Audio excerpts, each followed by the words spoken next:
नमस्कार, welcome to our channel ज्ञानास्त्र। मैं आपका दोस्त और ट्यूटर भैया। आज हम अपने क्लास 10th की पोएम द बॉल पोएम को स्टैंजा वाइज समझेंगे। What is the boy now who has lost his ball? What is he to do? I saw it go merely bouncing down the street and then merely over. There it is in the water. कवि एक छोटे लड़के को देखता है जिसकी गेंद पानी में गिरकर डूब जाती है। गेंद उसके हाथ से छूटकर बंदरगाह में चली जाती है और वह उसे खो देता है। लड़का दुखी होकर वहीं खड़ा रह जाता है। उसके चेहरे पर गहरा दुख और निराशा साफ दिखाई देती है।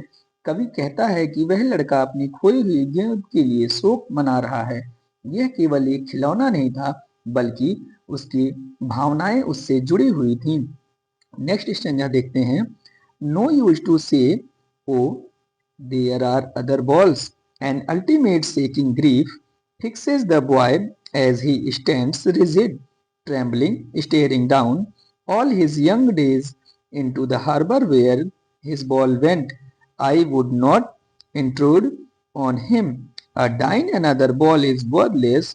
Now he senses first responsibility. कवि सोचता है क्या वह लड़के को पैसे देकर नए गेट दिला दे, लेकिन फिर वह ऐसा नहीं करता।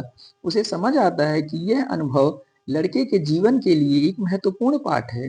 हमारे जीवन में भी कई बार हम अपनी प्रिय वस्तुएं खो देते हैं और हमें इस सच्चाई को स्वीकार करना पड़ता है कि पैसे से नई गेंद तो खरीदी जा सकती है, लेकिन खोई हुई भावना और उसके साथ जुड़े हुए उनके अनुभव वापस नहीं लाए जा सकते हैं।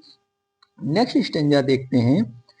In the world of possessions people will take balls, ball will be lost always, little boy, and no one buys a ball back.